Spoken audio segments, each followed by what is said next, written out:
નમસ્કાર, good morning. દિવસની શરૂઆત કરીશું ન્યૂઝપેપરની મુખ્ય હેડલાઇન્સથી. સૌપ્રથમ ગુજરાત સમાચાર. અમેરિકાની સ્પિરિટ એરલાઇન્સના પાટિયા પડ્યા છે. મધ્ય પૂર્વમાં યુદ્ધનો ટ્રમ્પનો નિર્ણય અને અમેરિકાની 34 વર્ષ જૂની અલ્ટ્રા લો બજેટ એરલાઇન્સને ભરખ્યો છે. હોર્મુઝમાંથી પસાર થવા બદલ ઈરાનને ચૂકવણી કરશો તો પ્રતિબંધ લાદીશું. શિપિંગ કંપનીઓને અમેરિકન પ્રમુખ ડોનાલ્ડ ટ્રમ્પની ધમકી છે. નલ સે જલ કૌભાંડમાં હાઈકોર્ટ દ્વારા કોન્ટ્રાક્ટરના આગોતરા જામીન ફગાવવામાં આવ્યા છે. જાણીતા નાટ્યકાર વિહંગ મહેતાની સ્ક્રિપ્ટ ચોરી મામલે કોર્ટમાં ફરિયાદ. ગુજરાતથી રંગભૂમિ જગતને ચોંકાવનારો કિસ્સો સામે આવ્યો છે. ઈડીએ 2892 દરોડા પાડી વિક્રમી ₹81,422 કરોડની સંપત્તિ જપ્ત કરી છે. નવા સપ્તાહમાં નિફ્ટી 24,333 થી 23,833, જેમાં સેન્સેક્સ 79,333 થી 76,333 વચ્ચે અથડાશે. હરો ફરો અને મોજ કરો, ધારાસભ્યોને લહેર. હવે વંદે ભારત, દુરંતો અને તેજસમાં મફત મુસાફરી. ગોધરાની સિગ્નલ ફળિયા ગેંગના વધુ 3 આરોપીઓ ઝડપાયા છે. 13 મે સુધીના તેઓના રિમાન્ડ. વડોદરાની 8 તાલુકા પંચાયતો અને 3 પાલિકાના પ્રમુખના નામોની પેનલ તૈયાર છે. દાહોદમાં પ્રેમ સંબંધમાં પત્નીના પૂર્વ પ્રેમીએ પતિનું ગળું કાપી અને હત્યા કરી છે. પરિણીતાને બ્લેકમેલ કરી બરકાલ ગામના યુવાને શારીરિક શોષણ કર્યું હતું તેવી અપડેટ સામે આવી છે. હવે કે દિવ્ય ભાસ્કરની મુખ્ય હેડલાઇન્સ પર મતગણતરી કેન્દ્રીય સ્ટાફ કરશે. સુપ્રીમે મમતાની અરજીને ફગાવી છે. સરદારધામનું વડાપ્રધાનના હસ્તે લોકાર્પણ. બસોમાં પાટીદારોને લાવવાની સૂચના આપવામાં આવી છે. શુક્રવારે રાતથી શનિવારે બપોર સુધીમાં શહેરમાં 7 અકસ્માતો, જેમાં 10 લોકો ઘાયલ થયા છે. ભાજપ કાર્યાલય, તાલુકા પંચાયત, નગરપાલિકા માટે સેન્સ લેવાય છે. જિલ્લા પંચાયતનો વારો છે. 70 લાખ કિલો ઘીનો તપાસ વગર ઉપયોગ. સંગઠિત નેટવર્ક તરફ સીધો ઇશારો થઈ રહ્યો છે. ચેન્નાઈની મુંબઈ સામે સિઝનમાં બીજી જીત.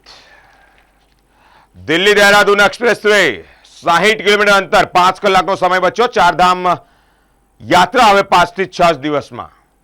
ઈરાને કહ્યું યુદ્ધ માટે તૈયાર રહો. હવે અરબ સાગરમાં ટેન્કર હાઈજેક. જમ્મુમાં પ્રવાસીઓ માટે વંદે ભારત એક્સપ્રેસની શરૂઆત. ચૂંટણી પંચ આધાર ઓથોરિટીને મૃતકોનો ડેટા આપી રહ્યું નથી. હવે એક નજર ગુજરાત મિત્રની મુખ્ય હેડલાઇન્સ પર. એનવિડિયાનું એક ચક્રી શાસન. આખું ભારતીય શેર બજાર પાછળ છે. હોર્મુઝનો ચક્રવ્યૂહ ભેદીને 45,000 ટન એલપીજી સાથે એક જ જહાજ ભારત આવી રહ્યું છે. વડોદરા જિલ્લા પંચાયતમાં હોદ્દેદારોની પસંદગી માટે મંથન. 2 દિવસીય મેરેથોન સાયન્સ પ્રક્રિયાનો પ્રારંભ થયો છે. નડિયાદના પાટીદારો મોટી સંખ્યામાં સરદારધામના લોકાર્પણમાં પહોંચશે. આણંદ જૈન સંઘમાં ટ્રસ્ટીઓના એક હત્તુ શાસન સામે વિરોધ કરવામાં આવી રહ્યો છે. નડિયાદ હવે મહાનગર બન્યું, પરંતુ મહારાગ ત્યાં યથાવત છે. શ્રમિકો માટે બીપીસીએલની ભેટ. એડ્રેસ પ્રૂફ વગર મળશે 5 કિલોનો ગેસ સિલિન્ડર. આજે વૈષ્ણવાચાર્ય મથુરેશ્વરજી મહારાજની વ્રજધામ આધ્યાત્મિક સંકુલ ખાતે ભાવાંજલિ સભા. વહેલી સવારે ગભરામણ થતા વૃદ્ધનું મોત નીપજ્યું છે. સીપીઆરથી પણ જીવ ના બચ્યો. વડોદરાની આ ઘટના કે જ્યાં પુત્રએ પોતાના પિતાના શ્વાસ પાછા લાવવા માટે થાક પ્રયત્નો કર્યા, પરંતુ સફળતા ન મળી. હવે એક નજર લોકસત્તા જનસત્તાની મુખ્ય હેડલાઇન્સ પર. ડોક્ટરોએ ડિગ્રીથી લઈને ફી સુધી બધું જ પ્રદર્શિત કરવું હવે ફરજિયાત છે. ટીએમસીને એક મોટો ઝટકો પડ્યો છે. સુપ્રીમ કોર્ટે કહ્યું કે ચૂંટણી પંચને અધિકારી પસંદ કરવાનો અધિકાર છે. 16 વર્ષ ગેરકાયદેસર રહેલા ગુજરાતી વેપારીને યુએસમાં ₹15 કરોડનો દંડ. એમજીવીસીએલના ઉચ્ચ અધિકારીએ કચેરીમાં જ કૂતરાનું નિવાસસ્થાન બનાવ્યું. પાલિકાની ચૂંટણીમાં ભાજપના 74 પૈકી 28 ઉમેદવારો એ પેનલ તોડી છે.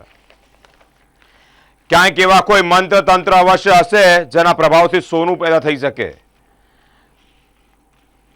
ઓસ્ટ્રેલિયાની એવિડિયન સ્કૂલ ઓફ આર્કિટેક્ચર, જે અદ્યતન ટેકનોલોજી સાથે છે, વડોદરા પાસેથી પસાર થતા દિલ્હી મુંબઈ એક્સપ્રેસવે પર ગમખ્વાર અકસ્માત સર્જાયો છે. કેરીનો રસ, મેંગો મિલ્કશેક સહિત ખાદ્ય પદાર્થના 83 નમૂના સેમ્પલ માટે લેવામાં આવ્યા છે. ચકચારી તપાસ મર્ડર કેસમાં 2 આરોપીઓની ડિસ્ચાર્જ કરવાની અરજી કોર્ટ દ્વારા નામંજૂર કરવામાં આવી છે. ફેસબુકમાં જાતિ વિરોધી અપમાનજનક પોસ્ટ કરનાર સામે યુવકની ફરિયાદ. વોર્ડ નંબર 1માં કોંગ્રેસની પેનલ તૂટવાનો અહેવાલ ટાંકીને જ બેઠા હતા. હવે એક નજર સંદેશની મુખ્ય હેડલાઇન્સ પર. એક સપ્તાહમાં પેટ્રોલ અને ડીઝલ તેમજ એલપીજીના ભાવ વધશે. દેશભરમાં કરોડો મોબાઈલ પર એક સાથે એલર્ટ મેસેજનું ટેસ્ટિંગ કરવામાં આવ્યું છે. ગભરાવાની જરૂર નથી, ટેસ્ટ થઈ રહ્યો છે. શહેરમાં રૂપિયા 108 કરોડના ખર્ચ પછી પણ તળાવો અને ગટરના પાણી ગંદકીથી ખદબદી રહ્યા છે. તારીખ 11મીએ નરેન્દ્ર મોદી વડોદરામાં આવશે. તારીખ 20 પછી 11 ગામોને નર્મદાના નવા નીર મળશે. એઆઈનો ઉપયોગ હેલ્પિંગ ટૂલ તરીકે કરો. જો તેને આધારિત થશો તો તે પડકારરૂપ છે.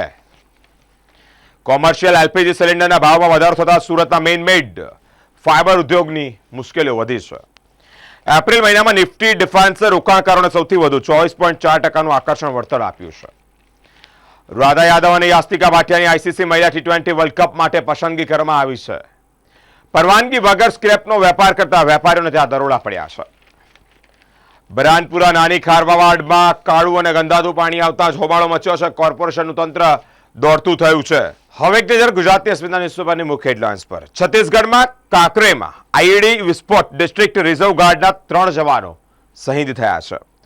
કર્ણાટકમાં વાયરસને કારણે 44થી વધુ મોરના મૃત્યુ નિપજ્યા છે. ડામરથી ઢાંક્યો ઇતિહાસ, રિસ્ટોરેશન્સ નહીં પરંતુ ભ્રષ્ટાચારનો રિનોવેશન થયું છે. પાણીગેટ પોલીસે ગરફોડ ચોરીના ગુનો ઉકેલી આરોપીઓને ઝડપી પાડ્યા છે. શ્રી જાનુબાઈ માતાના મંદિરે વર્ષો જૂની પરંપરા મુજબ મહાપ્રસાદીનું આયોજન કરાયું છે. મવડાના હાટકેશ્વર મહાદેવ મંદિરે સનાતન સંસ્કાર શિબિરનું આયોજન કર્યું છે. પોસ્કો કેસમાં 2 આરોપીઓને 20 વર્ષની સખત કેદની સજા થઈ છે. વૃદ્ધને એપીકે ફાઇલ મોકલી બેંક એફડી તોડી ઠગોને 8.50 લાખ પડાવ્યા છે. અમદાવાદમાંથી રૂપિયા 1.21 કરોડથી શંકાસ્પદ નશાકારક દવાઓ જપ્ત કરવામાં આવી છે.